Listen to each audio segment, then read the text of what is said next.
Inagagala ko po at karangalan ko na i-endorso si Pastor Apollo Kibuloy para maging isang senador sa 20th Congress of the Philippines. Marami pong kadahilanan.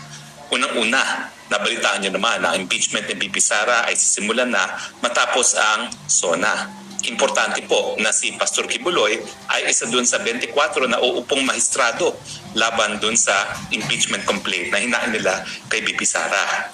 Si Pastor Kibuloy po, dahil siya isang alagad ng batas at ng batas ng Panginoon, ay pinapatupad ang mga nakasaad sa ating Biblia.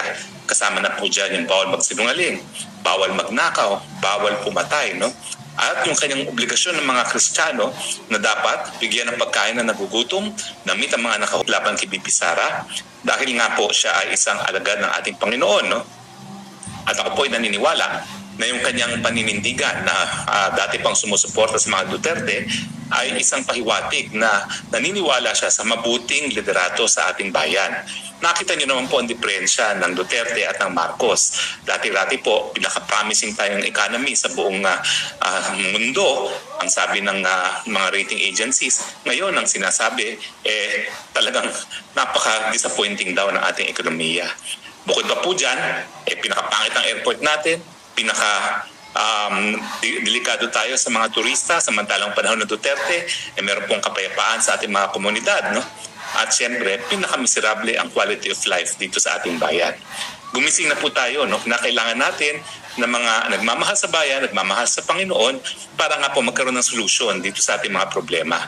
Hindi po natin kinakailangan ng mga artista at mga sunod-sunuran lamang mga senador dyan sa Marcos administration na ang pakay lamang para sa kanilang panunungkulan sa Senado ay ang tongpats, ang kita sa mga infrastructure.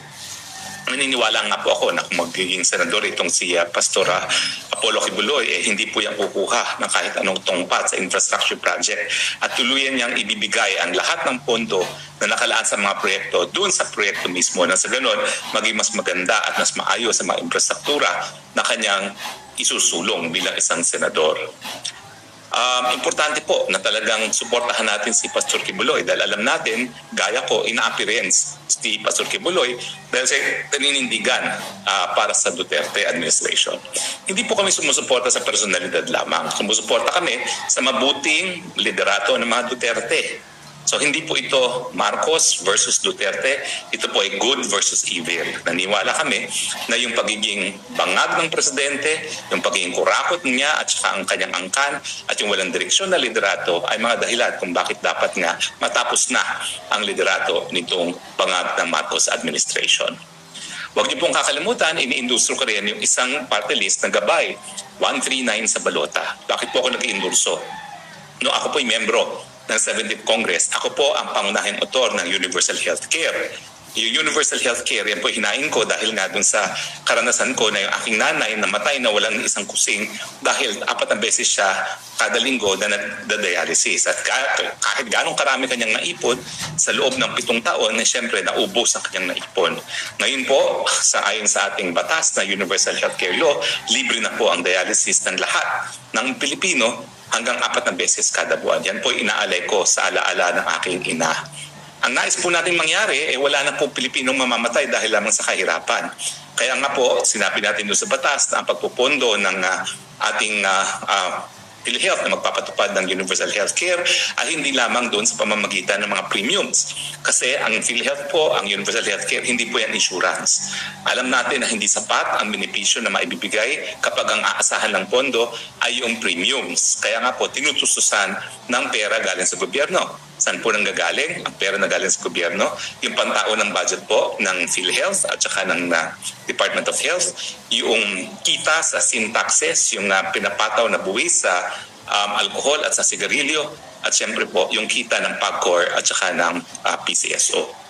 Nakakalungkot po na imbis na damihan ang benepisyo ng mga miyembro ng PhilHealth dahil meron sapat-sapat na pondo naman, ito'y binabalik pa para pondohan ang mga ayuda na mga anomalya ng ating mga congressman at senatong at ngayon po ay zero budget pa sa ating pangtao ng budget ng 2025. Sinulong ko rin po yung libreng tanghalian sa mga kulang na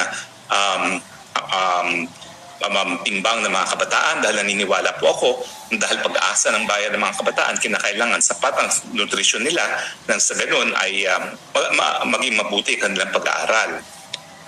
Sa ilalim po ng panibagong kongreso, ang gabay po ay magpapalawig pa ng libreng tanghalian. Ngayon po, limitado lamang ang libreng tanghalian sa mga kulang na timbang. Gagawin po natin libreng tanghalian sa lahat ng mga mag-aaral, pang-publiko at pang-pribadong eskwelahan. Tayo rin po nagsulong ng libreng irigasyon sa mga maliliit na mga magsasaka. Ang layunin po natin ngayon, hindi lang ilibre ang mga irigasyon sa maliliit na magsasaka, kung hindi, gawing 100% covered ang lahat ng mga magsasaka sa atin. Kaya po napakataas ang presyo ng bilihin natin dahil nga po doon sa tinatawag na supply side deficiencies. No? Kinakailangan po talaga buhusan ng tulong ang ating mga magsasaka nang sa ganon, umakyat ang kanilang ani at pag umakyat ang ani nila, bababa ang presyo ng mga pagkain.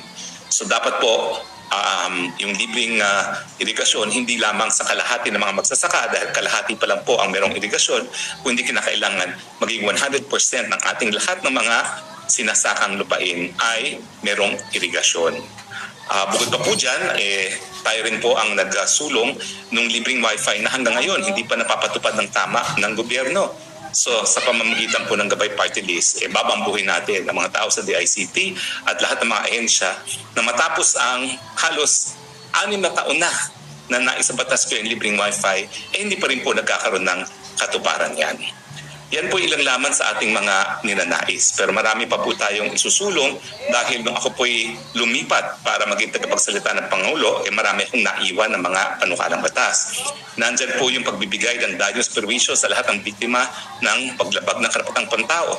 Ngayon po, yung mga vloggers, sila Doc Lorraine, sila Eric Celis, lahat po sila ay biktima ng paglabag ng karapatang pantao.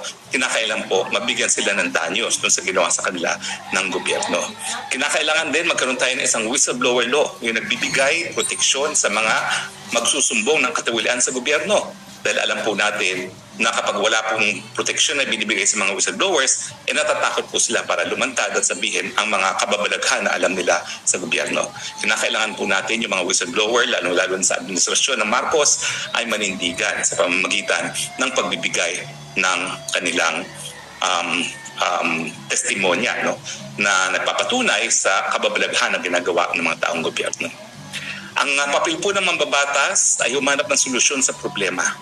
Hindi po ito para sumayaw, hindi ito para kumanta, wala pong dahilan para ihalal ang mga artista.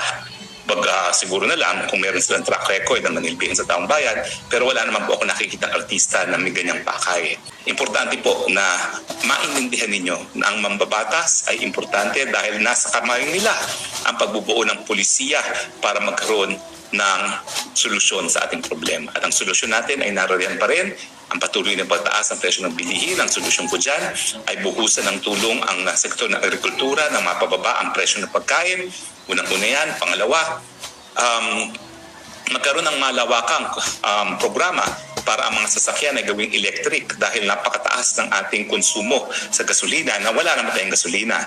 At syempre, yung mas mabuting pakikisama sa China dahil pag nagkaroon tayo ng mas mabuting pakikisama dyan, unang-una, lalago ang ating ekonomiya, hindi lamang dahil sa mga kapital na po pwedeng ipamuhunan ng mga Chino dito sa Pilipinas at nangunguna po sa buong ASEAN ang mga Chino sa pagpupuhunan sa mga negosyo sa Southeast Asia. At nandiyan din po yung mga turista. Alam niyo, ang turista ay ang tinatawag nating low-lying fruit dahil napakaganda ng Pilipinas at dapat makinabang tayo sa ganda ng ating bayan. Pero kung titignan niyo po ang datos dahil sa pulisiya na ginawa ng Marcos administration na tinuturing kaaway ang mga Chino, wala pa po sa 6 million na bumisitang mga turista sa atin at 300,000 lang po ang mga Chino na pumasok. Ikumpara niyo po yan sa bansang Thailand at Malaysia na di hamak mas maganda naman ang Pilipinas. Ang Thailand po, 35 million ang pumasok na turista, 600,000, mas marami pa doon sa na pumasok na hindi lang 600,000, 6 million po. Halos katumbas ng total na mga turista na pumasok sa atin ay nanggaling sa bansang China.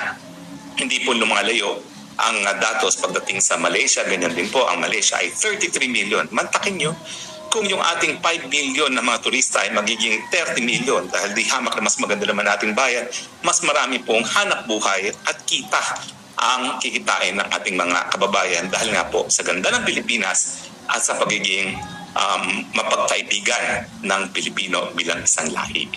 Sana po maging matalino tayo sa susunod na eleksyon. Sila po ay mamibigay ng pera na galing din sa ating kaba ng taong bayan. Tanggapin niyo po yan, pero iboto niyo po yung mga tao na may solusyon sa problema. Gabay Party List, Pastor Apollo Kibuloy, sigurado po kayo, solusyon, hindi problema. Mabuhay po si Pastor Apollo Kibuloy at mabuhay po ang Gabay Party List number